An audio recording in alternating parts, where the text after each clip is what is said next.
ونعوذ بالله من شرور أنفسنا ومن سيئات أعمالنا.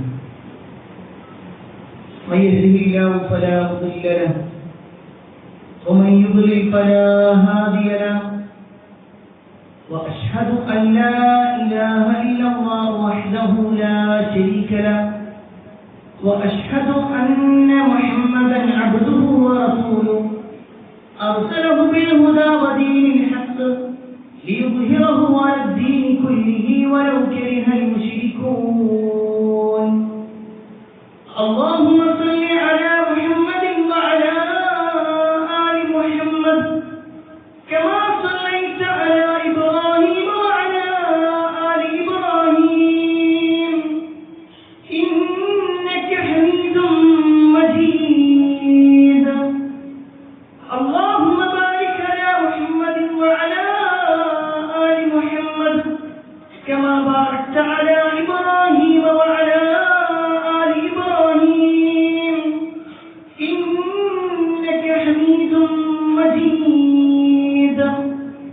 يا أيها الذين آمنوا اتقوا الله حق تقاته ولا تموتن إلا وأنتم مسلمون. أما بعد فإن خير الحديث كتاب الله وخير الهدي هدي محمد صلى الله عليه وسلم وشر الأمور محدثاتها وكل محدثة بدعة وكل بدعة ضلالة وكل ضلالة في النار. أعوذ بالله من الشيطان الرجيم. بسم الله الرحمن الرحيم. حميم والكتاب المبين إنا أنزلناه في ليلة مباركة إنا كنا منذرين. يا أيها الناس أوصيكم وإياي أولا بتقوى الله.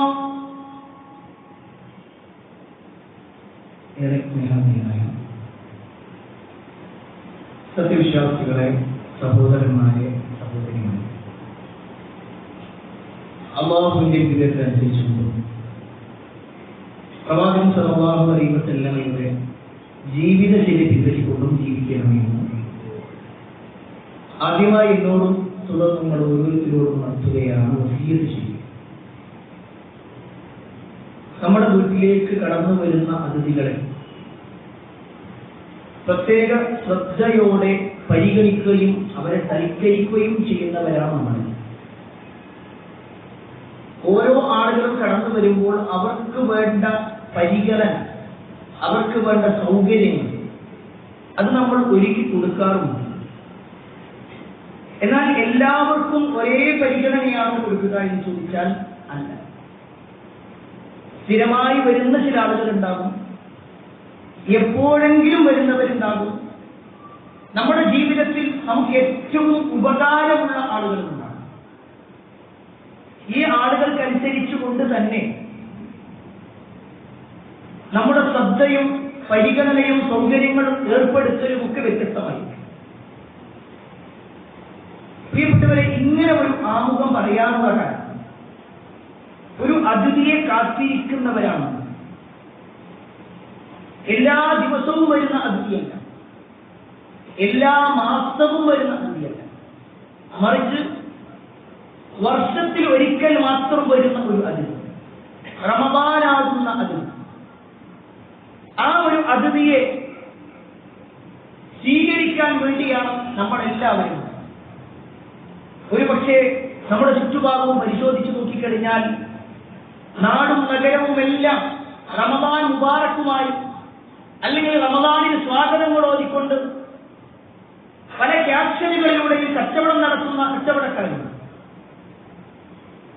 വീടകങ്ങളിലേക്ക് നോക്കിക്കഴിഞ്ഞാൽ പ്രത്യേകം ഭക്ഷണങ്ങൾ, നമുക്ക് റമദാനിൽ തയ്യാറാക്കാനുള്ള ഭക്ഷണപ്പൊടികളെല്ലാം അതെല്ലാം വാങ്ങി വീടും പരിസരങ്ങളെല്ലാം വൃത്തിയാക്കി അത് മതത്തിൽ പ്രത്യേകം പരിഗണന അല്ലെങ്കിൽ കൂടി പല ആളുകളും അതിനും ശ്രദ്ധപ്പെടുത്തുകൊണ്ട് റെഡിയാക്കിക്കൊണ്ടിരിക്കുന്നു.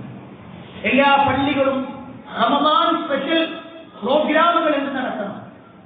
റമദാനിൽ എങ്ങനെയായിരിക്കണം ഇഫ്താറുകൾ സംഘടിപ്പിക്കേണ്ടത്, പ്രത്യേകം ക്ലാസുകൾ വെക്കേണ്ടതുണ്ടോ, ഓരോ ചർച്ചകളിലൂടെ എല്ലാവരും റമദാനിനു വേണ്ടി കാത്തിരിക്കുമ്പോൾ, റമദാനിനു വേണ്ടി ഒരുങ്ങിയിരിക്കുമ്പോൾ തീർച്ചയായും റമദാനാകുന്ന അതിഥിയെ സ്വീകരിക്കുന്ന വിഷയത്തിൽ നമുക്കും ഒരു തയ്യാറെടുപ്പ് ആവശ്യം.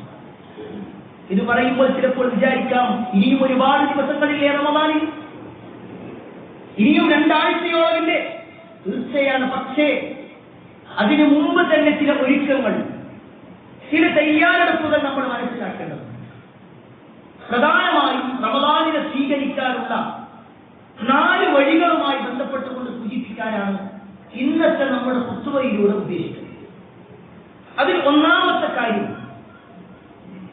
ആരാണ് വരുന്നതെന്ന തിരിച്ചറിവ് നമുക്കില്ല.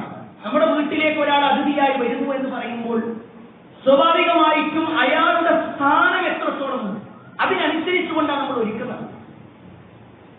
ഒരു കുട്ടി വരുന്നത് പോലെയല്ല ഒരു മുതിർന്ന ആൾ വരുന്നത്.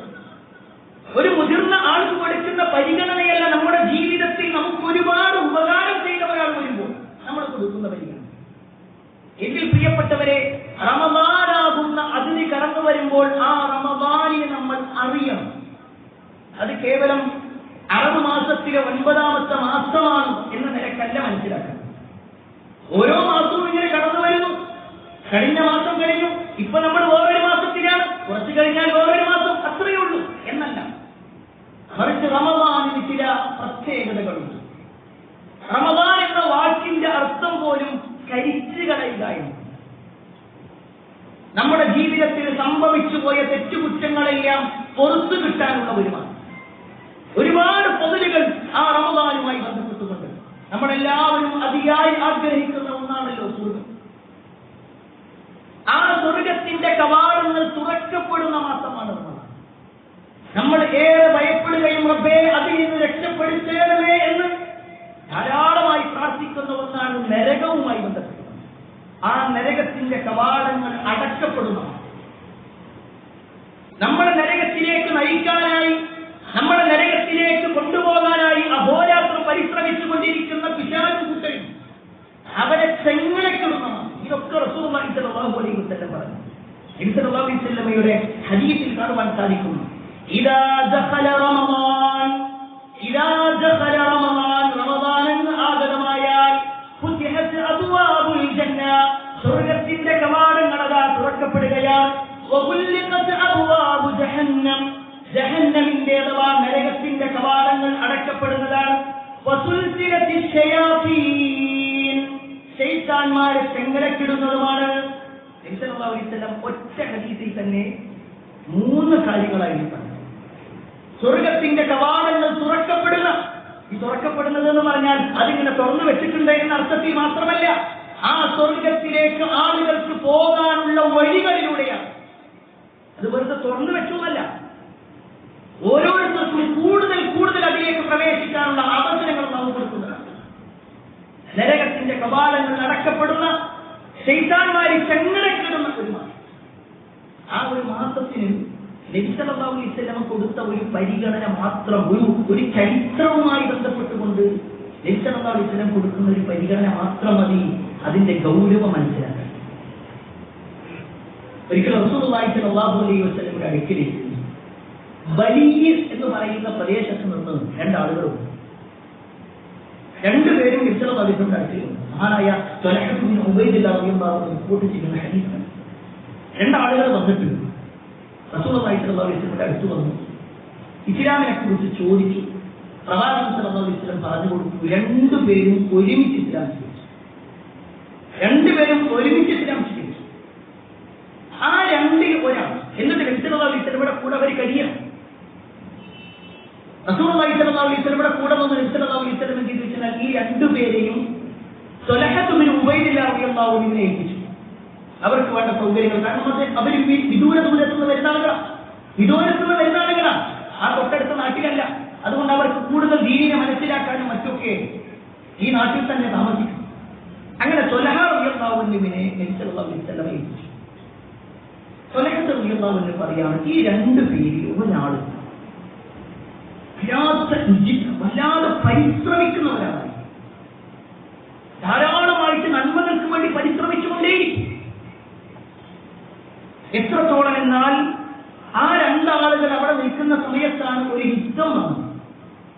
നബി സല്ലല്ലാഹു അലൈഹി വസല്ലം പറഞ്ഞു, താല്പര്യമുള്ളവർക്ക് പോരാ, ഈ രണ്ടിൽ ഒന്നാമൻ വേഗം പറഞ്ഞു, ഞാനതിലുണ്ട്.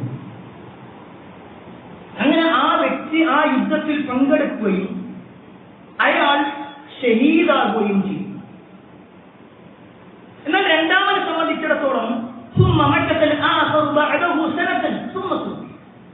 ആ രണ്ടാമൻ ഒരു വർഷം കൂടി ജീവിച്ചു. സാധാരണ ആളുകൾ മരിക്കുന്നത് പോലെ അയാൾ മരിക്കുകയും ചെയ്തു. ഒന്നാമൻ ധാരാളമായി പരിശ്രമിച്ചു, അയാൾ ജിഹാദ് ചെയ്തു, അള്ളാഹുവിന്റെ മാർഗത്തിൽ ഷഹീദായി, എന്നിട്ടാണ് അയാൾ മരണപ്പെട്ടത്. രണ്ടാമനാകട്ടെ ഒരു വർഷം കൂടി അയാൾക്ക് കിട്ടി, പക്ഷെ ജിഹാദൊന്നും ചെയ്യാൻ പറ്റിയിട്ടില്ല, സാധാരണ ഒരു മരണം നടക്കുകയും ചെയ്തു. അതിനുശേഷമുള്ള ഒരു സംഭവത്തെ കുറിച്ചാണ് ത്വൽഹ റളിയല്ലാഹു അൻഹു പറയുന്നത്. അദ്ദേഹം പറയാണ്, ഇവര് രണ്ടുപേരും മരണപ്പെട്ടു. ഫറഅയ്തുൽ മനാം, അങ്ങനെ ഞാൻ ഉറക്കത്തിൽ ഒരു കാഴ്ച കാണും. ബൈന അന ഇൻദി ബാബിൽ ജന്ന ഇദാ അന ബിഹിമ, അങ്ങനെ സ്വർഗത്തിന്റെ വാതിലിന്റെ അടുത്ത് നിൽക്കുന്നുണ്ട്. ആ സമയത്ത് ഈ രണ്ടാളുകളും അവിടെ നിൽക്കും. അദ്ദേഹത്തിന്റെ അതിഥികളായി വന്ന ആ രണ്ടുപേരും അവിടെ നിൽക്കുന്നുണ്ട്. ഫഖറജ ഖാരിജു മിനൽ ജന്ന, അപ്പൊ സ്വർഗത്തിൽ നിന്ന് ഒരാൾ പുറത്തേക്ക് വന്നു, ഒരു മലക്ക് പുറത്തേക്ക് വന്നു. എന്നിട്ട് പറഞ്ഞു, ഫഅദിന ലില്ലദി തുഫിയൽ ആഖിറ മിൻഹുമാ ثم خرج فأذن للذي استشهد. ആദ്യം ചോദിച്ചാൽ ഈ രണ്ടു പേരിൽ രണ്ടാമനായി, അഥവാ സാധാരണ മരണം വരിച്ചിട്ടുള്ള ആളോട് സ്നേഹം കൊടുക്കണം. അത്ഭുതപ്പെടും. കാരണം ആദ്യത്തെ ആളാണ് കൂടുതൽ പരിശ്രമിച്ചിട്ടുള്ളത്, ആദ്യത്തെ ആളാണ് ജിഹാദ് ചെയ്തിട്ടുള്ളത്, ആദ്യത്തെ ആളാണ് ഷഹീദായിട്ടുള്ളത്. പക്ഷെ രണ്ടാമനെയാണ് മരിക്കുന്നത്. അയാൾ അതിന്റെ ഉള്ളിലേക്ക് നേരി കുറച്ചു കഴിഞ്ഞു, ഭൂതം മലക്ക് വർഷിക്കുന്നു. എന്നിട്ട് ആ ആദ്യം മരണപ്പെട്ട ഷഹീദായിട്ടുള്ള വ്യക്തിയെയും ഉള്ളിലേക്ക് നയിച്ചു. ത്വൽഹ റളിയല്ലാഹു അൻഹു പറയുന്നത്, ഞാൻ ഇങ്ങനെ അവിടെ നിൽക്കുക. ആ സമയത്ത് മലക്ക് എന്റെ അടുക്കൽ വന്നിട്ട് പറഞ്ഞു, നിങ്ങൾക്ക് സമയമായിട്ടില്ല, നിങ്ങൾ തിരിച്ചു. ത്വൽഹ റളിയല്ലാഹു അൻഹു ഉറക്കൽ നിന്ന് എഴുന്നേറ്റു. അദ്ദേഹത്തിന് ഈ ഒരു സംഭവം അത്ഭുതമായി തോന്നി. അദ്ദേഹം നേരെ റസൂലുള്ളാഹി സ്വല്ലല്ലാഹു അലൈഹി വസല്ലമയുടെ അടുക്കലേക്ക് ചെല്ലുകയാണ്. എന്നിട്ട് പ്രവാചകൻ സല്ലല്ലാഹു അലൈഹി വസല്ലമയോട് ഈ കാര്യത്തിനെ കുറിച്ച്, ഈ അത്ഭുതപൂർണമായിട്ടുള്ള കാര്യത്തെ കുറിച്ച് പറഞ്ഞു. ഉടനെ റസൂലുള്ളാഹി സ്വല്ലല്ലാഹു അലൈഹി വസല്ലമ ത്വൽഹ റളിയല്ലാഹു അൻഹു ചോദിക്കാൻ, മിൻ അയ്യി ദാലിക തഅജബൂൻ, അല്ല ഇതിൽ എന്താ നിങ്ങൾക്ക് അത്ഭുതപ്പെടാൻ മാത്രമുള്ളതാണ്? അപ്പൊ അദ്ദേഹം ചോദിക്കുകയാണ്, യാ റസൂലല്ലാഹ്, هذا كان أشد الرجلين اجتهادا ثم استشهد ودخل هذا الآخر الجنة قبله. എനിക്ക് അത്ഭുതമുള്ളത്, ആ ഒന്നാമനാണല്ലോ ധാരാളമായിട്ട് നന്മ ചെയ്തിട്ടുള്ളത്, ആ ഒന്നാമനാണല്ലോ ജിഹാദിന് വേണ്ടി ഇറങ്ങിയിട്ടുള്ളത്, ആ ഒന്നാമനാണല്ലോ ഷഹീദായിട്ടുള്ളത്. പക്ഷെ അയാളേക്കാൾ കൂടുതൽ രണ്ടാമൻ എന്തുകൊണ്ട് പരിഗണന കിട്ടി? അതാണ് എന്നെ അത്ഭുതപ്പെടുത്തുന്നത്. ഈ വാചകം പറഞ്ഞപ്പോ റസൂലുള്ളാഹി സ്വല്ലല്ലാഹു അലൈഹി വസല്ലമ അദ്ദേഹത്തോട് ചോദിക്കാൻ, അലൈസ ഖദ് മക്കത ഹാദാ ബഅദഹു സന, അല്ല ആ ഒന്നാമനേക്കാൾ രണ്ടാമൻ ഒരു വർഷം കൂടി ജീവിച്ചിട്ടില്ലേ? ഒരു വർഷം കൂടി അയാൾ താമസിച്ചിട്ടില്ലേ? അദ്ദേഹം പറഞ്ഞു, ബല, അതെ. വീണ്ടും ചോദിക്കാൻ നബി സല്ലല്ലാഹു അലൈഹി വസല്ലം, വഅജ്റക റമളാൻ ഫസാമ വസല്ല കദാ വകദാ മിൻ സജദതി മിൻ സന, ആ ഒരു വർഷത്തിൽ ഒരു റമളാൻ അയാൾക്ക് കിട്ടിയില്ലേ? അയാൾ ഒരുപാട് നോമ്പെടുക്കാൻ അവസരം കിട്ടിയില്ലേ?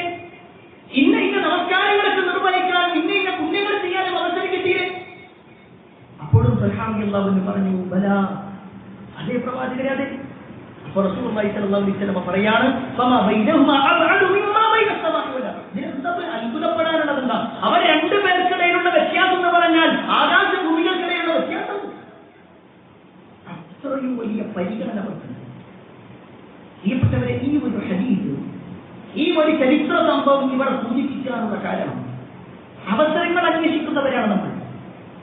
റസൂലുള്ളാഹി സ്വല്ലല്ലാഹു അലൈഹി വസല്ലമയുടെ ചരിത്രം കേൾക്കുമ്പോൾ ബദറിന്റെ രണാങ്കണത്തെ കുറിച്ച് കേൾക്കുമ്പോൾ എനിക്ക് അവസരം കിട്ടിയില്ലല്ലോ എന്ന് വിഷമത്തോടുകൂടി ചിന്തിക്കുന്നവരാണ് നമ്മൾ. എന്നാൽ ജിഹാദ് ചെയ്യാനുള്ള അവസരത്തിനേക്കാൾ, ഷഹീദാകാനുള്ള അവസരത്തിനേക്കാൾ അല്ലാഹുവിന്റെ തൗഫീഖ് ഉണ്ടെങ്കിൽ ഒരു റമദാനിലേക്കാണ് നമ്മൾ പ്രവേശിക്കുന്നത്. കേവലം ഒരു മാസമല്ല, മറിച്ച് നന്മകൾ ധാരാളമായിട്ട് ചെയ്യാനുള്ള മാസം, ഒരുപാട് പുണ്യങ്ങൾ നേടിയെടുക്കാനുള്ള മാസം, പല ആളുകളെക്കാളും കൂടുതൽ നന്മകളിലൂടെ മുന്നേറാനുള്ള മാസം. ആ ഒരു മാസത്തിനെ സംബന്ധിച്ചിടത്തോളം പുണ്യങ്ങൾ നൽകപ്പെടുന്നു എന്ന് മാത്രമല്ല, റമദാനാകുന്ന അതിഥിയുടെ വലിയ ഒരു പ്രത്യേകതയാണ് എല്ലാ വേദഗ്രന്ഥങ്ങളും അവതരിക്കപ്പെട്ടിട്ടുള്ളത് റമദാനിൽ. എല്ലാ വേദഗ്രന്ഥങ്ങളും ഹദീസിൽ കാണുവാൻ സാധിക്കും. റസൂലുള്ളാഹി സ്വല്ലല്ലാഹു അലൈഹി വസല്ലം പറയാൻ, ഉൻസിലതു സുഹ്ഫു ഇബ്രാഹിം അലൈഹിസ്സലാം ഫി അവ്വൽ ലൈലത്തിൻ മിൻ റമദാൻ. റമദാനിന്റെ ഒന്നാമത്തെ രാത്രിയിലാണ് ഇബ്രാഹിം നബി അലൈഹിസ്സലാമക്കുള്ള ഏടുകൾ അവതരിക്കപ്പെട്ടിട്ടുള്ളത്. വഉൻസിലതു തൗറാത്ത് ഫി സിത്തിൻ മളൈന മിൻ റമദാൻ. മൂസാ നബി അലൈഹിസ്സലാമക്കുള്ള തൗറാത്ത് ആവട്ടെ അത് റമദാനിന്റെ 6ാമത്തെ ദിവസം കഴിഞ്ഞ രാത്രിയിലാണ് അവതരിച്ചത്. വൽ ഇൻജീലു ഫി 13 ഖലത്ത് മിൻ റമദാൻ. ഈസാ നബി അലൈഹിസ്സലാമക്കുള്ള ഇൻജീലാവട്ടെ റമദാൻ 13 കഴിഞ്ഞിട്ടാണ് അവതരിച്ചത്. വഉൻസിലത്തുൽ ഖുർആൻ, വിശുദ്ധ ഖുർആൻ അവതരിച്ചതാവട്ടെ റമദാനിന്റെ 24 ദിവസങ്ങൾ കഴിഞ്ഞാണ്. ഇതൊക്കെ റസൂലുള്ളാഹി സ്വല്ലല്ലാഹു അലൈഹി വസല്ലം പറയുമ്പോൾ എല്ലാത്തിനും റമദാൻ റമദാൻ റമദാൻ, എല്ലാ വേദഗ്രന്ഥങ്ങളും റമദാനിൽ അവതരിക്കുന്നു. അതുകൊണ്ട് തന്നെ പ്രിയപ്പെട്ടവരെ, റമദാൻ എന്ന് പറയുന്ന അതിഥി അത് കേവലം ഒരു മാസമല്ല, കേവലം ഒരു അതിഥിയല്ല എന്ന ബോധ്യം നമുക്കുണ്ടാവണം. ഇനി രണ്ടാമത്തെ ഒരു കാര്യം എന്താണെന്ന് വെച്ചാൽ, റമദാൻ എന്തിനാണ് വരുന്നത് എന്ന ഒരു ബോധ്യപ്പെടൽ നമുക്കുണ്ടാവും. എന്തിനാ വരുന്നത്? റമദാൻ ഇങ്ങനെ വരുന്നുണ്ട്, റമദാൻ പോകുന്നുണ്ട്. നമ്മൾ റമദാൻ വരുന്നതിന് മുമ്പ് ചില തയ്യാറെടുപ്പ് നടത്തുന്നു. അത് കുറച്ച് കഴിയുമ്പോഴേക്ക് ഇങ്ങനെ നഷ്ടപ്പെട്ട് പഴയ പോലെ തന്നെയാകുന്നു. അതിനപ്പുറത്തേക്ക് റമദാൻ എന്തിനു വരുന്നു? റമദാൻ വരുന്നത് നമ്മുടെ ജീവിതത്തിൽ സംഭവിച്ചു പോയ ചെറുതും വലുതുമായ ഏതെല്ലാം പാപങ്ങളുണ്ടോ ആ പാപങ്ങളെല്ലാം പുറത്തു തരാനുള്ള വഴികളുമായിട്ട് വരും. എല്ലാ കാര്യവും റമദാനിലെ ഓരോ കർമ്മവും നോക്കിപ്പോയി ആ വിഷയത്തിൽ റസൂലുള്ളാഹി സ്വല്ലല്ലാഹു അലൈഹി വസല്ലം പറഞ്ഞതൊക്കെ നിങ്ങളുടെ പാപങ്ങൾ പുറത്തുതരാൻ. റമദാനിൽ ഏറ്റവും പ്രധാനമാണല്ലോ നോമ്പെടുക്കുക എന്നുള്ളത്. ആ നോമ്പുമായി ബന്ധപ്പെട്ടുകൊണ്ട് റസൂലുള്ളാഹി സ്വല്ലല്ലാഹു അലൈഹി വസല്ലം പറഞ്ഞു, മൻ സാമ റമദാൻ ഈമാനൻ വഹ്തിസാബാ ഗുഫിറ ലഹു മാ തഖദ്ദമ മിൻ ദംബിഹി. ആരെങ്കിലും റമദാനിൽ ഈമാനോടെയും പ്രതിഫലത്തോടും കൂടി നോമ്പെടുത്താൽ ഗുഫിറ ലഹു മാ തഖദ്ദമ മിൻ ദംബിഹി, അവന്റെ ജീവിതത്തിൽ കഴിഞ്ഞുപോയ എല്ലാ പാപങ്ങളും അയാൾക്ക് പുറത്തു പഠിക്കുന്നതാണ്. അത് നോമ്പിന്റെ വിഷയത്തിൽ മാത്രമല്ല, മൻ ഖാമ റമദാന ഈമാനൻ വഹ്തിസാബാ ഗുഫിറ ലഹു മാ തഖദ്ദമ മിൻ ദംബിഹി.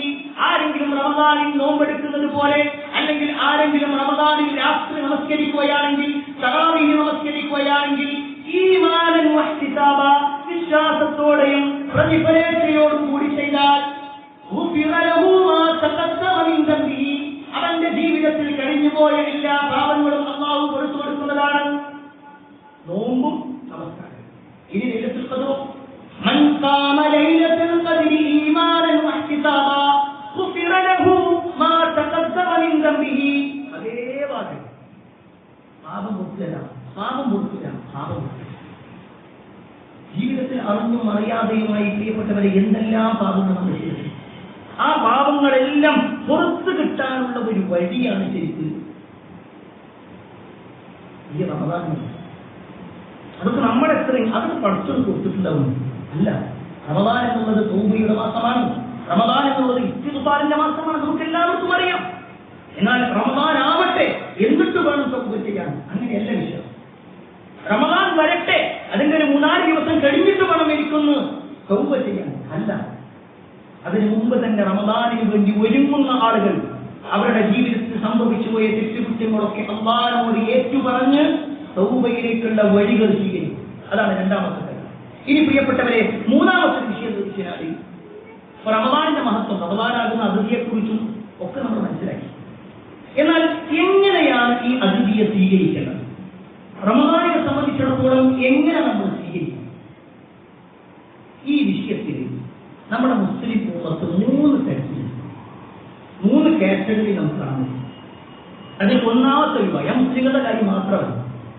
ഒന്നാമത്തെ വിഭാഗം എന്താണെന്ന് വെച്ചാൽ റമദാൻ വരുന്നുണ്ട്, റമദാൻ പോകുന്നുണ്ട്, അതിനപ്പുറത്തേക്ക് ഓരോ ജീവിതത്തിൽ പ്രത്യേകിച്ച് ഒന്നും ഉണ്ടാവില്ല, ഒരു മാറ്റം ഉണ്ടാവില്ല, ഒരു തിരുത്തലും ഉണ്ടാവില്ല. അവര് നന്ദിയുണ്ട്, അവര് നോമ്പെടുക്കൂല, അവര് തറാവീഹിന് പോകൂല, അവര് ഖുർആൻ ഓതൂല. അവരുടെ ജീവിതത്തിൽ അതുവരെ ചെയ്തിരുന്ന ഏതെങ്കിലും ഒരു തിന്മ ഒഴിവാക്കാനോ ഏതെങ്കിലും ഒരു നന്മ ചെയ്യാനോ അവരുണ്ടാവില്ല. സിനിമ കാണുന്ന കാഴ്ചകളൊക്കെ അവർ കണ്ടുകൊണ്ടിരിക്കും. അവർ കേട്ടുകൊണ്ടിരുന്ന പാട്ടിൽ ഒന്നുപോലും ഒഴിവാക്കാൻ അവർ കഴിയാവില്ല. ഇങ്ങനെ യാതൊരു പരിഗണനയും കൊടുക്കാതെ, റമദാനിൽ ഒരു പരിഗണനയും കൊടുക്കാത്തവർ. അതാണ് ഒന്നാമത്തെ വിഭാഗം. രണ്ടാമത്തെ വിഭാഗം വെച്ചാൽ റമദാനിന്റെ മഹത്വം അറിയുന്നവരാണ്. അവർ നോമ്പെടുക്കുന്നവർ, ആ വാചകം ഇങ്ങനെ തന്നെ മനസ്സിലാക്കി. നോമ്പെടുക്കുക എന്നതിനപ്പുറത്തേക്ക് അവരുടെ ജീവിതത്തിൽ വലിയ വ്യത്യാസങ്ങളൊന്നുമില്ല. ഭക്ഷണത്തിൽ ചില മാറ്റങ്ങൾ മാത്രം. രാവിലെ 7 മണിക്കോ 8 മണിക്കോ കഴിച്ചിരുന്നത് ഒരു 5 മണിക്ക് എഴുന്നേറ്റിട്ട് കഴിക്കും. ഉച്ചക്ക് 1 മണിക്ക് കഴിച്ചിരുന്നത് ഒരു 7 മണിയിലേക്ക് മാറ്റിവെക്കും. ഭക്ഷണത്തിൽ ഒരു വ്യത്യാസം എന്നതിനപ്പുറത്തേക്ക് അവര് ജമാഅത്തിലുണ്ടാവില്ല. തറാവീഹിനെ കുറിച്ച് പറയുമ്പോൾ അതൊരു സുന്നത്തായ കാര്യമില്ലേ? അവിടെ നോമ്പെടുത്തിട്ട് കുഴഞ്ഞിരിക്കാം. തൽക്കാലം ഇപ്പൊ ഇന്നില്ല, ഞാൻ നാളെയില്ല, മറ്റന്നാളില്ല, ഒന്നുമില്ല. അവരുടെ നാവ് അവർ നോമ്പെടുക്കില്ല. പറയാനുള്ളത് മുഴുവൻ പറയും. ചിലപ്പോ ആ സമയത്ത് പറയൂല, നോമ്പ് തുറന്നിട്ട് എനിക്ക് ഇതിന് മറുപടി തരാമോ. സത്യത്തിൽ എന്തിനാ നോമ്പ്? എന്തിനാണ് റമദാൻ വന്നത്? കേവലം ഒരു പട്ടിണി കിടക്കാൻ വേണ്ടിയില്ല. അയാളുടെ നമസ്കാരത്തിലോ അയാളുടെ മറ്റ് ഏതെങ്കിലും ഒരു ആരാധനാകർമ്മത്തിലോ ഒരു മാറ്റവും വരുത്താത്തതാണ്. അവർ ജോലിക്ക് പോകുന്നുണ്ട്, സാധാരണ എങ്ങനെയാണോ അവർ നമസ്കരിക്കാറുള്ളത് അതേപോലെ തന്നെ. ചിലപ്പോ സുഹൃ നമസ്കാരം അസറിന്റെ സമയത്തായിരിക്കും, അല്ലെങ്കിൽ താൻ ജോലി ചെയ്യുന്ന സ്ഥാപനത്തിൽ വേഗം ഒതു കൊടുത്തുകൊണ്ട് വേഗം അവിടെ വേഗം ഒരു മുസല്ലി വിരിച്ചുകൊണ്ട് നമസ്കരിക്കും. അതുമല്ലെങ്കിലോ സാധാരണ ചെയ്യാറുള്ള പോലെ തന്നെ ഒന്നും വേണ്ട, അപ്പൊ തൽക്കാലം അങ്ങനെ പോട്ടെ, തിരക്കിലാണ്, പിന്നെ നിസ്കാരത്തിന് ശ്രദ്ധ ഉണ്ടാവില്ല, ഒന്നിനും ശ്രദ്ധ ഉണ്ടാവില്ല. ആകെ ഉള്ളത് ഈ ഭക്ഷണത്തിലുള്ള ക്രമീകരണം മാത്രമാണ്. അതാണ് രണ്ടാമത്തെ. പ്രിയപ്പെട്ടവരൊക്കെ പറയുമ്പോൾ നമ്മൾ സ്വയം ഒന്ന് പരിശോധിക്കണം, നമ്മുടെ ആ വിഭാഗത്തിലുണ്ടോ. മൂന്നാമത്തെ വിഭാഗം റസൂലുള്ളാഹി സ്വല്ലല്ലാഹു അലൈഹി വസല്ലം എന്താണോ റമദാനിൽ ചെയ്യാൻ വേണ്ടി പറഞ്ഞത് ആ കാര്യങ്ങളിൽ അതിയായ ശ്രദ്ധ കൊടുക്കുന്നതാണ്. അവർ നോമ്പെടുക്കുക എന്ന് മാത്രമല്ല, നോമ്പിന് മുമ്പ് തന്നെ അവർ തുടങ്ങും, സുന്നത്ത് നോമ്പുകൾ വർദ്ധിപ്പിക്കും. അവർ രാത്രി നമസ്കാരം എന്നുള്ളത് റമദാനിലേക്ക് മാത്രം ഒതുക്കുകയില്ല, അതിനപ്പുറത്തേക്ക് ഇന്നലെയും ഇന്നും നാളെയും ഒക്കെ നിർവഹിക്കുന്നവരായി. എന്തുകൊണ്ടാണ് അവര് റമദാൻ ചെയ്യാന്നുള്ളത് അവർക്ക് സന്തോഷമുണ്ടാവും, അവർക്ക് അതിയായ സന്തോഷം ഉണ്ടാവും. മറ്റുള്ള 2 വിഭാഗത്തിലും ദുഃഖത്തോടുകൂടി മാത്രം ഈ പട്ടിണി കിടക്കണല്ലോ, ഈ ചൂടത്ത് എങ്ങനെയാണ് നോമ്പെടുക്കുക, അവരുടെ ആശങ്ക അതാണ്. എങ്ങനെ നോമ്പെടുക്കും, എങ്ങനെ നിസ്കരിക്കാൻ വേണ്ടി പോകും, എങ്ങനെ ജോലിക്ക് പോകും, ഈ ചിന്തകളാണ് ആദ്യത്തെ 2 വിഭാഗത്തിലുണ്ടാകും. എന്നാൽ മൂന്നാമത്തെ വിഭാഗം അവര് സന്തോഷത്തോടെ സ്വീകരിക്കും. കാരണം എന്താണെന്നറിയോ, അവര് ഈ മാസവും നോമ്പെടുത്തിട്ടുണ്ട്, കഴിഞ്ഞ മാസവും നോമ്പെടുത്തിട്ടുണ്ട്. ഈ മാസവും കഴിഞ്ഞ മാസവും അതിലുള്ള മുമ്പത്തെ മാസങ്ങളിലൊക്കെ സുന്നത്ത് നോമ്പുകളാണെങ്കിൽ ഇനി എനിക്കിതാ ഒരുപാട് നന്മകൾ കിട്ടുന്ന പറമ്പ് നോമ്പിലേക്ക് ഞാൻ പോവുക. ഇതുവരെ ചെയ്തതുപോലെയല്ല, എനിക്ക് ഒരുപാട് പുണ്യങ്ങൾ ഇനി കൂടുതൽ കിട്ടാനുണ്ട്. ആ ഒരു ചിന്ത അവര് റമദാനിൽ മാത്രം തറാവീഹ് നമസ്കരിക്കുന്ന, അല്ലെങ്കിൽ റമദാനിൽ മാത്രം രാത്രി നമസ്കരിക്കുന്നവരല്ല. അവർ ഈ മാസം നിർവഹിച്ചിട്ടുണ്ട്. തഹജ്ജുദ് എന്ന പേരിൽ, ഖിയാമുൽ ലൈൽ എന്ന പേരിൽ, അല്ലെങ്കിൽ വിത്ർ എന്ന പേരിൽ നിർവഹിച്ചില്ല. അവർക്ക് രാത്രിയിൽ തറാവീഹ് നിസ്കരിക്കുക എന്നുള്ളത് ഒരു പ്രയാസമായിട്ട് തോന്നുകയാണ്. റമദാനിൽ മാത്രം ഖുർആൻ ഓതുന്ന ആളുകളല്ല അവർ. അതുകൊണ്ട് തന്നെ അവരിപ്പോ ഖുർആൻ ഓതുന്ന സമയത്ത് തന്നെ അവരുടെ മനസ്സിൽ ഇങ്ങനെ ഒരു പ്രസർവേ റമദാൻ എത്രയും പെട്ടെന്ന് ആയിക്കഴിഞ്ഞാൽ എനിക്ക് കൂടുതൽ പ്രതിഫലം ലഭിക്കുന്ന കാര്യങ്ങളാണ്. ആ ചിന്തയാണ് മൂന്നാമത്തെ വിഭാഗം. പ്രിയപ്പെട്ടവരെ, അവിടെ നമ്മൾ പരിശോധിക്കുക ഈ മൂന്നിൽ ഏത് വിഭാഗത്തിലാണ്. അതിൽ മൂന്നാമത്തെ വിഭാഗത്തിൽ ഉൾപ്പെടാൻ വേണ്ടി നമ്മൾ പരിശ്രമിക്കുകയും വേണം. സൂചിപ്പിച്ചു വന്നത് റമദാനാകുന്ന അതിഥി ആരാണെന്നറിഞ്ഞ് എങ്ങനെ സ്വീകരിക്കണമെന്ന് മനസ്സിലാക്കി അതിനുവേണ്ട പരിഗണനകൾ കൊടുക്കാറുണ്ട്. ഇനി നാലാമത്തെ ഒരു കാര്യം, ഈ റമദാനിന് പരിഗണന കൊടുക്കാത്ത ചില ആളുകൾ, അതിന് ഗൗരവം കൊടുക്കാത്ത ആളുകൾ, റമദാൻ വരുമ്പോഴൊക്കെ കേവലം ഒരു മാസമായി മാത്രം കണ്ട് തിരിച്ച് പോയ ആളുകൾ, അങ്ങനത്തെ ആളുകളുടെ അവസ്ഥയാണ്. ഇപ്പോഴും റമദാനിന്റെ കാര്യത്തിൽ ശ്രദ്ധ കൊടുക്കാത്ത ആളുകളുടെ അവസ്ഥയാണ് പറയുന്നത്. റസൂലുള്ളാഹി സ്വല്ലല്ലാഹു അലൈഹി വസല്ലം മദീന പള്ളിയുടെ മിമ്പറിലേക്ക് ഇങ്ങനെ കയറി. അതിന്റെ ഒന്നാമത്തെ സ്റ്റെപ്പിൽ കയറിയപ്പോ നബി സല്ലല്ലാഹു അലൈഹി വസല്ലം ആമീൻ എന്ന് പറഞ്ഞു. രണ്ടാമത്തെ സ്റ്റെപ്പിൽ കയറിയപ്പോഴും ആമീൻ എന്ന് പറഞ്ഞു. മൂന്നാമത്തെ സ്റ്റെപ്പിൽ കയറിയപ്പോഴും ആമീൻ എന്ന് പറഞ്ഞു. സഹാബത്തിന് പരിചയം ഉണ്ടായിരുന്നില്ല അങ്ങനെ ഒരു ആമീൻ. നബി സല്ലല്ലാഹു അലൈഹി വസല്ലം താഴെ ഇറങ്ങിയപ്പോൾ സഹാബത്ത് ചോദിച്ചു, അല്ലാഹുവിന്റെ റസൂലേ, നിങ്ങൾ എന്തിനാണ് ആമീൻ പറഞ്ഞത്? ആ സമയത്ത് റസൂലുള്ളാഹി സ്വല്ലല്ലാഹു അലൈഹി വസല്ലം പറയുകയാണ്, ആഥാനി ജിബ്രീൽ, എന്റെ അടുക്കൽ ജിബ്രീൽ വന്നു. ഞാൻ ഒന്നാമത്തെ സ്റ്റെപ്പിൽ കയറിയപ്പോൾ ജിബ്രീൽ അലൈഹിസ്സലാം പ്രാർത്ഥിക്കുകയാണ്, ഒരു മനുഷ്യന്റെ മൂക്ക് മണ്ണിൽ കുത്തട്ടെ. അറബി ഭാഷയിൽ ഒരു ശാപത്തിന്റെ വാക്കാണ്. അവന്റെ മൂക്ക് മണ്ണിൽ കുത്തട്ടെ, അല്ലെങ്കിൽ അവൻ വിദൂരത്തിലാവട്ടെ, എല്ലാ ഭയം നിന്നും വിദൂരത്തിലാവട്ടെ. എന്താണ് ജിബ്രീൽ പ്രാർത്ഥിച്ചതെന്ന് അറിയോ? മൻ അദ്റക റമദാൻ, ഒരു മനുഷ്യന് റമദാൻ കിട്ടി, എന്നിട്ട് ആ റമദാനിലൂടെ പാപമോചനം നേടാൻ സാധിക്കാത്തവൻ നശിക്കട്ടെ. അല്ലാഹുവിന്റെ മുഖറബായ ജിബ്രീൽ പ്രാർത്ഥിക്കുക, സൃഷ്ടികളിൽ ഉന്നതനായ മുഹമ്മദ് മുസ്തഫ സല്ലല്ലാഹു അലൈഹി വസല്ലം ആമീൻ പറഞ്ഞു. ആ പ്രാർത്ഥനയുടെ ഗൗരവം, ആ ഒരു പ്രാർത്ഥനയുടെ ഗൗരവത്തിൽ ഉണ്ടാവും. ജിബ്രീൽ പ്രാർത്ഥിച്ചിട്ട് നബി സല്ലല്ലാഹു അലൈഹി വസല്ലം ആമീൻ പറയും. ആ വിവാദത്തിലായിരുന്നു കഴിഞ്ഞ റമദാനിലെ നമ്മൾ.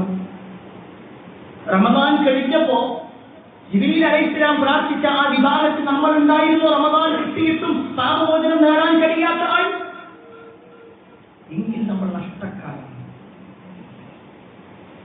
അങ്ങനെ ഒരു പ്രാർത്ഥന അല്ലാഹു തള്ളിക്കളയും. ഒന്ന് ആലോചിക്കുക, ജിബ്രീൽ പ്രാർത്ഥിച്ചിട്ട് നബി സല്ലല്ലാഹു അലൈഹി വസല്ലം ആമീൻ പറഞ്ഞ ഒരു പ്രാർത്ഥന അല്ലാഹു തള്ളിക്കളയും. പ്രിയപ്പെട്ടവരെ, അതുകൊണ്ട് തന്നെ ഇനിയുള്ള ദിവസങ്ങൾ കേവലം ഒരു 10 or 15 ദിവസങ്ങൾ മാത്രമാണുള്ളത്. ആ ദിവസങ്ങൾക്ക് മുമ്പ് തന്നെ എല്ലാ അർത്ഥത്തിലുമുള്ള നമ്മുടെ റമദാനാകുന്ന അതിഥിയെ സ്വീകരിക്കാനുള്ള ഒരു തയ്യാറെടുപ്പ് നമ്മളിൽ ഉണ്ടാക്കുക. അല്ലാഹു സുബ്ഹാനഹു വ തആല അത്തരത്തിൽ നന്മകളിൽ ജീവിക്കുന്ന ആളുകളിൽ നമ്മെ ഏവരെയും ഉൾപ്പെടുത്തുമാറാകട്ടെ. അൽഹംദുലില്ലാഹി റബ്ബിൽ ആലമീൻ വസ്സലാത്തു വസ്സലാമു അലാ റസൂലില്ലാഹ് വഅലാ ആലിഹി വഅസ്ഹാബിഹി അജ്മഈൻ. അമ്മാ ബഅദ്. പ്രിയപ്പെട്ട സഹോദരങ്ങളെ, വിശ്വാസികളെ, അല്ലാഹുവിന്റെ വിധിക്കനുസരിച്ചുകൊണ്ടും പ്രവാചകൻ സല്ലല്ലാഹു അലൈഹി വസല്ലമയുടെ ജീവിതത്തെ പിൻപറ്റിക്കൊണ്ടും ജീവിക്കാൻ വേണ്ടി ഒരിക്കൽ കൂടി എന്നോടൊപ്പം നിങ്ങൾ ഓരോരുത്തരോടും നടത്തുകയാണ്, വസിയ്യത്ത് ചെയ്യുകയാണ്. നമ്മളിലേക്ക് ആഗതമാകാനുള്ള റമദാനുമായി ബന്ധപ്പെട്ടുകൊണ്ട് നമ്മൾ ശ്രദ്ധിക്കേണ്ടതായ ചില കാര്യങ്ങളെ കുറിച്ചാണ് ഓർമ്മപ്പെടുത്തുന്നത്. എന്നാൽ റമദാനിലേക്ക് വരുന്നതിന് മുമ്പ് തന്നെ ഇപ്പോൾ നമ്മൾ നിലകൊള്ളുന്ന ശഅബാൻ മാസവുമായി ബന്ധപ്പെട്ടുകൊണ്ടും ചില കാര്യങ്ങൾ നമ്മൾ കഴിഞ്ഞ ആഴ്ച സൂചിപ്പിച്ചിട്ടുണ്ടായിരുന്നു. ഈ ഒരു മാസത്തിന്റെ പ്രത്യേകതയും നബി സല്ലല്ലാഹു അലൈഹി വസല്ലം ധാരാളമായിക്കൊണ്ട് നോമ്പെടുക്കുകയും ഒക്കെ ചെയ്തിട്ടുള്ള ഒരു മാസമാണ്. ഈ ശഅബാൻ മാസത്തിന് ഒരുപാട് മഹത്വങ്ങളുണ്ട്. ആ ഓരോ മഹത്വം മഹാനായ ഉസാമത്ത് ബിൻ സയ്യിദ് റളിയല്ലാഹു അൻഹു ചോദിച്ചപ്പോൾ നബി സല്ലല്ലാഹു അലൈഹി വസല്ലം കൊടുത്ത മറുപടി കഴിഞ്ഞ ആഴ്ചയിൽ നമ്മൾ സൂചിപ്പിച്ചു. അത് കഴിഞ്ഞപ്പോൾ പല സഹോദരങ്ങളും ചോദിച്ച ഒരു ചോദ്യം. അങ്ങനെയാണെങ്കിൽ ഈ ശഅബാൻ 15 നമ്മുടെ നാട്ടിൽ പ്രത്യേകം ഒരു നോമ്പ് കാണുന്നുണ്ടല്ലോ, ആ നോമ്പ് ഇസ്ലാമികമാണോ അല്ല? ശഅബാൻ 15 ബറാഅത്ത് നോമ്പ് എന്ന പേരിൽ ഒരു നോമ്പ് നമ്മുടെ സമൂഹത്തിൽ കാണുന്നുണ്ട്. അങ്ങനെ വല്ല പ്രത്യേകതയും ഉണ്ടോ എന്നത് ഈ വിഷയം നമ്മൾ മനസ്സിലാക്കുമ്പോൾ പ്രിയപ്പെട്ടവരെ ആദ്യം മനസ്സിലാക്കണം. കഴിഞ്ഞ ആഴ്ചയിൽ നമ്മൾ പറഞ്ഞ അതേ ഹദീസ് നബി സല്ലല്ലാഹു അലൈഹി വസല്ലം റമദാൻ കഴിഞ്ഞാൽ പിന്നെ ഏറ്റവും കൂടുതൽ നോമ്പെടുത്തിട്ടുള്ള മാസമാണ് ശഅബാൻ. ഇപ്പൊ നമ്മളുള്ള ഈ മാസത്തിൽ നബി സല്ലല്ലാഹു അലൈഹി വസല്ലം ധാരാളം നോമ്പെടുത്തു. അത് നമ്മൾ കഴിഞ്ഞ ആഴ്ച സൂചിപ്പിച്ചു. എന്നാൽ ശഅബാൻ 15 മാത്രമായി ഒരു നോമ്പ് നബി സല്ലല്ലാഹു അലൈഹി വസല്ലം പഠിപ്പിച്ചിട്ടുണ്ട്. ശഅബാൻ 15 വല്ല പ്രത്യേകതയുമുണ്ട്. ഈ രണ്ട് ചോദ്യം അത് നമ്മൾ ആദ്യം മനസ്സിലാക്കേണ്ടത്. ശഅബാൻ 15 ചില പ്രത്യേകതകളുണ്ട്. നബി സല്ലല്ലാഹു അലൈഹി വസല്ലമയുടെ ഹദീസിൽ കാണാൻ സാധിക്കും, ഇന്നല്ലാഹ യത്വലു ഫീ ലൈലത്തിൻ നിസ്ഫി മിൻ ശഅബാൻ. ശഅബാൻ 15 രാത്രി അല്ലാഹു സുബ്ഹാനഹു വ തആല തന്റെ അടിമകളിലേക്ക് നോക്കും. എന്നിട്ട് ഫയഗ്ഫിറു ലിജമീഇ ഖൽഖി, അല്ലാഹുവിന്റെ സൃഷ്ടികളിൽ എല്ലാവർക്കും അല്ലാഹു സുബ്ഹാനഹു വ തആല പുറത്തു കൊടുക്കും. രണ്ട് ആളുകൾക്കൊഴികെ ബാക്കി എല്ലാവർക്കും അല്ലാഹു സുബ്ഹാനഹു വ തആല പുറത്തു കൊടുക്കും. ഏതാണ് രണ്ടാളുകൾ? ഇല്ലാഹി മുശ്രിക്കിൻ, ശിർക്ക് ചെയ്തവനൊഴികെ, അല്ലാഹുവിൽ പങ്കു ചേർത്തവനൊഴികെ, അല്ലാഹു അല്ലാത്ത ആളുകളെ വിളിച്ച് പ്രാർത്ഥിച്ചവർക്കൊഴികെ അവർക്ക്. രണ്ടാമത്തതോ ഔ മുശാഹിൻ, നമ്മൾ കഴിഞ്ഞ ആഴ്ച സൂചിപ്പിച്ചിട്ടുണ്ടായിരുന്നു, മറ്റുള്ളവരോട് പകയും വിദ്വേഷിച്ചു കൊണ്ട് നടക്കുന്ന ആൾക്കാർ, അങ്ങേറ്റം മനസ്സിൽ ഇങ്ങനെ വെറുപ്പ് കൊണ്ട് നടക്കുന്ന ആൾക്കാർ, എന്തെങ്കിലും ചെറിയ പിണക്കം കാരണത്താൽ തെറ്റിയിട്ടുണ്ടെങ്കിൽ അത് വിദ്വേഷമായി കൊണ്ടു നടക്കുന്ന ആളുകൾ, പകയോടുകൂടി ജീവിക്കുന്ന ആളുകൾ, അവർക്ക്. ഈ രണ്ട് വിഭാഗത്തിനല്ലാത്തവർക്കെല്ലാം അല്ലാഹു ഈ ഹദീസ് റസൂലുള്ളാഹി സ്വല്ലല്ലാഹു അലൈഹി വസല്ലം പറഞ്ഞു. എന്നാൽ ഈ ഹദീസിൽ എവിടെയും തന്നെ അന്നേ ദിവസം പ്രത്യേകമായി ഒരു നോമ്പെടുക്കണം എന്ന് നബി സല്ലല്ലാഹു അലൈഹി വസല്ലം പഠിപ്പിച്ചിട്ടില്ല. അന്നേ ദിവസം പ്രത്യേകിച്ചൊരു നോമ്പ്. എന്നാൽ ഒരു വിശ്വാസിയെ സംബന്ധിച്ചിടത്തോളം നമ്മൾ ഒരുപാട് തവണ വിശദീകരിച്ചതാണ്, അയ്യാമുൽ ബീദിൽ നോമ്പുണ്ട്. എല്ലാ അറബ് മാസവും 13, 14, 15 തീയതികൾ നോമ്പുണ്ട്. ആ ഒരു നിലക്ക് സ്ഥിരമായി ചെയ്യുന്ന ആളുകൾക്ക് 13, 14, 15 ഒക്കെ നോമ്പെടുക്കാം, അതിന് കുഴപ്പമില്ല. അതല്ലാതെ ശഅബാൻ 15 മാത്രം അങ്ങനെ ഒരു നോമ്പ് റസൂലുള്ളാഹി സ്വല്ലല്ലാഹു അലൈഹി വസല്ലം പഠിപ്പിച്ചിട്ടില്ല. ഈ വിഷയം പറയുമ്പോൾ 2-3 ആഴ്ചകൾക്ക് മുമ്പ് നമ്മൾ റജബ് 27 മിഅ്റാജ് നോമ്പ് എന്ന് പറഞ്ഞുകൊണ്ട് നമ്മുടെ നാട്ടിൽ ഒരു നോമ്പിനെ കുറിച്ച് പറഞ്ഞു. അത് പ്രമാണത്തിലില്ല എന്നും പറഞ്ഞിട്ടുണ്ടായിരുന്നു. നമ്മുടെ ഈ ഒരു ഖുത്ബ യൂട്യൂബിൽ അപ്ലോഡ് ചെയ്തപ്പോൾ ചില ആളുകളൊക്കെ അതിന്റെ കമന്റ് ബോക്സിൽ വന്ന് പറയുന്ന ചില കാര്യങ്ങൾ, നിങ്ങളെല്ലാം മുടക്കുന്നവരാണ്, നിങ്ങളെല്ലാം ഇല്ലാതാക്കുന്നവരാണ്. ഒരാൾ നോമ്പെടുത്താൽ എന്താ നിങ്ങൾക്ക് നഷ്ടം? എല്ലാം മുടക്കുന്നവരാണ്. സത്യത്തിൽ നമ്മൾ എന്താ പറഞ്ഞു? ശഅബാനിൽ ധാരാളം നോമ്പുണ്ടെന്ന് പറഞ്ഞേ, എല്ലാ മാസവും 13, 14, 15 ഉണ്ടെന്ന് പറഞ്ഞേ, എല്ലാ ആഴ്ചകളിലും തിങ്കളും വ്യാഴവും നോമ്പുണ്ടെന്ന് പറഞ്ഞേ. ഇതൊക്കെ ഉണ്ട് എന്ന് പറയുമ്പോൾ ചില ആളുകൾ അതെല്ലാം ഒഴിവാക്കുകയും ഏതെങ്കിലും ഒരു പ്രത്യേക ദിവസത്തിലേക്ക് മാത്രം ആളുകളെ കൊണ്ടുവരികയും ചെയ്യുന്നു. എന്നിട്ട് പറച്ചിലോ നിങ്ങൾക്ക് നബി സല്ലല്ലാഹു അലൈഹി വസല്ലമയോട് സ്നേഹമില്ല, നിങ്ങൾ ഇതെല്ലാം കുറക്കുന്നവരാണ്. സുബ്ഹാനല്ലാഹ്, എവിടെയാണ് കുറച്ചത്? ഈ ശഅബാൻ മാസം ധാരാളം നോമ്പെടുക്കണം എന്നാ പറഞ്ഞേ, എല്ലാ മാസവും നോമ്പെടുക്കണം എന്നാ പറഞ്ഞേ, എല്ലാ ആഴ്ചയിലും നോമ്പെടുക്കണം എന്നാ പറഞ്ഞേ. ഇനി കഴിയുമെങ്കിൽ ദാവൂദ് നബി അലൈഹിസ്സലാമിന്റെ നോമ്പ് എടുക്കാൻ പറ്റുമോ? എങ്കിൽ അങ്ങനെ എടുക്കാം. നബി സല്ലല്ലാഹു അലൈഹി വസല്ലം പറഞ്ഞു, അല്ലാഹുവിന് ഏറ്റവും ഇഷ്ടമുള്ളത് ദാവൂദ് നബി അലൈഹിസ്സലാമിന്റെ നോമ്പാണ്. എന്താണ് ആ നോമ്പിന്റെ പ്രത്യേകത? ഒരു ദിവസം നോമ്പെടുക്കും, ഒരു ദിവസം നോമ്പുണ്ടാവില്ല. പിറ്റത്തെ ദിവസം നോമ്പെടുക്കും, പിറ്റത്തെ ദിവസം നോമ്പുണ്ടാവില്ല. അതൊക്കെ ഉണ്ട് എന്നാ പറഞ്ഞു. പക്ഷേ ഭേദഗതിയെന്ന് പറയട്ടെ, പല ആളുകളും സമൂഹത്തിന്റെ പൾസ് നോക്കിക്കൊണ്ട് അവർക്ക് ഇഷ്ടമുള്ളത് എന്താണ് അത് നോക്കിക്കൊണ്ടാക്കുക. ആ വിഷയത്തിൽ കഴിഞ്ഞ ദിവസങ്ങളിലൊക്കെ ധാരാളമായിട്ട് വന്നിട്ടുള്ള ഒന്നാണ് ഈ ശഅബാൻ 15 എന്ന് പറഞ്ഞാൽ അത് ബറാഅത്തിന്റെ ദിവസമാണ്. എന്നിട്ട് ഖുർആനിലെ സൂറത്തു ദുഖാനിലെ 2ാമത്തെ ആയത്ത് അവർ ഓതാറുണ്ട്. സൂറത്തു ദുഖാനിലെ 2ാമത്തെ ആയത്ത് എന്താണ് ആയത്ത്? ഹമീം വൽ കിതാബിൽ മുബീൻ ഇന്നാ അൻസൽനാഹു ഫീ ലൈലത്തിൻ മുബാറക ഇന്നാ കുന്നാ മുൻദിരീൻ. വിശുദ്ധ ഖുർആനുമായി ബന്ധപ്പെട്ടുകൊണ്ട് പറയാം, വൽ കിതാബിൽ മുബീൻ, സ്പഷ്ടമായ ഗ്രന്ഥം തന്നെയാകുന്നു സത്യം. ഇന്നാ അൻസൽനാഹു, തീർച്ചയായും നാം അതിനെ അവതരിപ്പിച്ചു, നാം ആ ഖുർആനിനെ ഇറക്കി. ഫീ ലൈലത്തിൻ മുബാറക, മുബാറക്കായിട്ടുള്ള അനുഗ്രഹീതപൂർണമായ ഒരു രാത്രിയാണ് ഈ ഒരു ഖുർആനിനെ അവതരിപ്പിച്ചത്. അപ്പൊ ചില ആളുകൾ പറയാണ് ഈ മുബാറക്ക എന്നതുകൊണ്ട് ഉദ്ദേശിക്കുന്നത് ബറാഅത്താണ്, അഥവാ ശഅബാൻ 15 എന്ന് നമ്മളൊന്ന് ആലോചിച്ച് ഏതൊരു കുട്ടിക്ക് മനസ്സിലാകുന്ന ഒരു കാര്യം. നമ്മൾ നേരത്തെ ഓതി വെച്ച ഹദീസുകളിലൊക്കെ നമ്മൾ മനസ്സിലാക്കി. റമളാൻ അല്ലദീ ഉൻസില ഫീഹിൽ ഖുർആൻ, ആ ഒരു ആയത്ത് കേൾക്കാത്ത ഒരാളുണ്ടാവും. ഖുർആൻ അവതരിച്ചത് റമളാൻ മാസത്തിലാണ്, പക്ഷെ ഇവര് പറയുന്നു ശഅബാൻ മാസത്തിലാണ്. ഖുർആൻ അവതരിക്കപ്പെട്ട മാസമായിക്കൊണ്ടാണ് ചില ആളുകളെങ്കിലും ബറാഅത്തിനെ കാണുന്നത്. എന്നാൽ റസൂലുള്ളാഹി സ്വല്ലല്ലാഹു അലൈഹി വസല്ലം അങ്ങനെയൊന്നും പഠിപ്പിച്ചിട്ടില്ല. ഇനി കഴിഞ്ഞ ദിവസങ്ങളിലൊക്കെ നമ്മൾ കണ്ട ചില മെസ്സേജുകൾ ഉണ്ടാവും. ആ വിഷയത്തിൽ വന്ന ഒരു ഹദീസാണ് ഇദാ കാന ലൈലത്തുൽ നിസ്ഫി മിൻ ശഅബാൻ, ശഅബാനിന്റെ 10 കഴിഞ്ഞാൽ അഥവാ ശഅബാൻ 15 കഴിഞ്ഞാൽ ഫഖൂമൂ ലൈലഹാ വസൂമൂ നഹാറഹാ, അതിന്റെ രാത്രി മുഴുവൻ നിങ്ങൾ നിസ്കരിക്കുക, അതിന്റെ പകൽ നിങ്ങൾ നോമ്പെടുക്കുകയും ചെയ്യുക. ഇങ്ങനെ ഒരു ഹദീസ് ഉണ്ട് എന്ന് പറഞ്ഞിട്ടാണ് പല ആളുകളും ഈ പുണ്യങ്ങൾ ചെയ്യാറുള്ളത്. ഈ ഹദീസ് ദുർബലമായ ഹദീസ്. ദുർബലം എന്ന് പറഞ്ഞാൽ പോലെ മൗദൂ എന്നായിരുന്നു. ചില പണ്ഡിതന്മാരൊക്കെ കിതാബിൽ മൗദൂഅ, മൗദൂ എന്ന് പറഞ്ഞാൽ കെട്ടിച്ചമക്കപ്പെട്ടത്, അതിന്റെ സനദ് പോലും ചേർക്കണം. അങ്ങനെ കെട്ടിയുണ്ടാക്കിയ ഹദീസുകളിൽപ്പെട്ട ഹദീസാണ്. ആരോ ഒരാൾ കെട്ടിയുണ്ടാക്കി, അതിങ്ങനെ ആളുകൾ ചെയ്യുന്നു. അതല്ലാതെ റസൂലുള്ളാഹി സ്വല്ലല്ലാഹു അലൈഹി വസല്ലമ ഈ വിഷയത്തിൽ പ്രത്യേകം ഒരു സൽക്കർമ്മം ചെയ്യാൻ വേണ്ടി പറഞ്ഞിട്ടില്ല. അപ്പൊ വീണ്ടും ചില ആൾക്കാർ ചോദിക്കുന്നറിയും, നമ്മൾ നേരത്തെ പറഞ്ഞത് ശഅബാൻ 15 പ്രത്യേകത എന്തെന്നുണ്ട്. ശഅബാൻ 15 അല്ലാഹു സുബ്ഹാനഹു വ തആല പലർക്കും പുറത്തു കൊടുക്കുന്നുണ്ട്. അങ്ങനെയാണെങ്കിൽ നല്ലൊരു ദിവസമല്ല, ആ നല്ല ദിവസം നോമ്പടിക്കുന്നതിന് എന്താ തടസ്സം?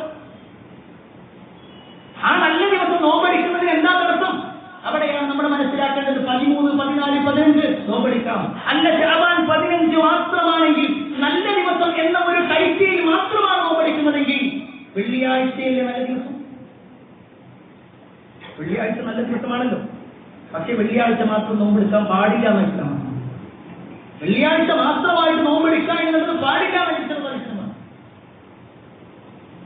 അപ്പൊ നല്ല ദിവസം എന്നുള്ളത് നമ്മൾ തീരുമാനിക്കല്ല. ശഅബാൻ 15 നല്ലതാരെന്ന് പറഞ്ഞ് എന്താ പ്രത്യേകത? അത് അല്ലാഹു സുബ്ഹാനഹു വ തആല പറഞ്ഞു. എന്നാൽ അന്ന് എന്ത് ചെയ്യണം? ഏതെങ്കിലും പ്രത്യേകമായ നമസ്കാരം, ഏതെങ്കിലും പ്രത്യേകമായ നോമ്പ്, ഏതെങ്കിലും പ്രത്യേകമായ ഖുർആൻ പാരായണം, ഇതൊന്നും പറഞ്ഞു. നമ്മുടെ സമൂഹത്തിലാവട്ടെ ശഅബാൻ 15 പ്രത്യേകം നോമ്പെടുക്കുന്ന ആളുകൾ. ചില ആളുകൾ നമസ്കരിക്കുക എന്ന് പറഞ്ഞാൽ 1000 ഖുൽ ഹുവല്ലാഹു അഹദ് 100 റക്അത്തിനായിട്ട് ചെയ്യണം. 100 റക്അത്ത് 1000 ഖുൽ ഹുവല്ലാഹു അഹദ്. ഇതൊക്കെ ആരുണ്ടാക്കി? വേറെ ചില ആളുകളാവട്ടെ യാസീൻ ഓതും. 3 യാസീൻ ഓതുന്ന ആളുകൾ, അതിലേറെ ഓതുന്നവരൊക്കെ ഉണ്ട്. ഇതൊന്നും ചെയ്യാൻ കഴിയാത്ത ആളുകൾ അന്ന് വൈകുന്നേരം മധുര പലഹാരങ്ങൾ എന്തെങ്കിലും, എന്നിട്ട് അത് തന്റെ പരിചയക്കാർക്കോ അല്ലെങ്കിൽ അയൽവാസികൾക്കോ കുടുംബക്കാർക്കോ ഒക്കെ ഷെയർ ചെയ്യും. നല്ലതല്ലേ?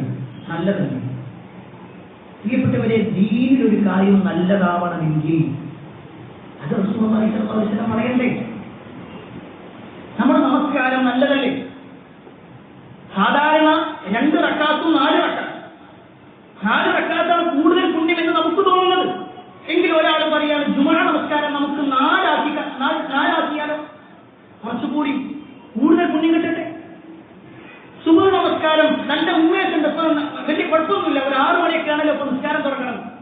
അതുകൊണ്ട് തന്നെ ഇപ്പൊ നമ്മളൊരു 3-4 മാസം നമുക്ക് സുബഹ് 4 റക്അത്താക്കി, സുബഹ് നമസ്കാരം 2. ഇങ്ങനെ ഓരോരുത്തരും അവരവരുടെ ഇഷ്ടത്തിനനുസരിച്ചുകൊണ്ട് ദീനിനെ മാറ്റം വരുത്താൻ പറ്റും. ഞാൻ ഈ പറയുന്നത് ഏതെങ്കിലും ഒരു നന്മ ചെയ്യരുത് എന്നല്ല, എല്ലാ നന്മയും ചെയ്യണം. അത് നന്മയാണെന്ന് അല്ലാഹു സുബ്ഹാനഹു വ തആല പറയും, അല്ലെങ്കിൽ റസൂലുള്ളാഹി സ്വല്ലല്ലാഹു അലൈഹി വസല്ലം അത് കാണിച്ചു. അപ്പോഴത് നന്മയാകും, അത് ദീനിന്റെ ഭാഗമാകും. ദീനിന്റെ ഭാഗമല്ലാത്ത നമുക്ക് എന്തും ചെയ്യാം. ഒരാൾ ബൈക്ക് ഓടിക്കുന്നു, അയാൾ ആ ബൈക്ക് ഒഴിവാക്കിയിട്ട് അയാൾ കാർ വാങ്ങി, അത് തെറ്റാണെന്ന് പറയാൻ കഴിയില്ല, അത് ഭൗതികമായ ഒരു കാര്യമാണ്. ചില ആളുകൾ ഇങ്ങനത്തെ വിഷയങ്ങൾ പറയുമ്പോഴൊക്കെ നേരെ ഭൗതികതയിലേക്ക് ചേർത്തിട്ടാണ്. നിങ്ങൾ അങ്ങനെ ചെയ്യുന്നില്ലേ, നിങ്ങൾ ബൈക്ക് ഉപയോഗിക്കുന്നില്ലേ, നിങ്ങൾ ഇന്ന കാര്യങ്ങൾ ചെയ്യുന്നില്ലേ, അതൊക്കെ ഭൗതികമായിട്ടുള്ള വിഷയം. ഹാരത്ത് നോമ്പ് എന്നുള്ളത് ഭൗതികമാണ്.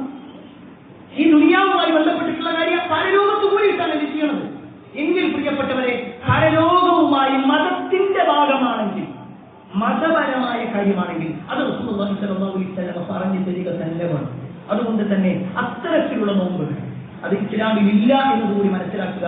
അല്ലാഹു സുബ്ഹാനഹു വ തആല എല്ലാ അർത്ഥത്തിലും നന്മകൾ ചെയ്ത് ജീവിക്കാനുള്ള തൗഫീഖ് നമുക്ക് എല്ലാം നൽകുമാറാവട്ടെ. ഒരുപാട് ആളുകൾ പ്രാർത്ഥന കൊണ്ട് വസീയത്ത് നൽകിയിട്ടുണ്ട്.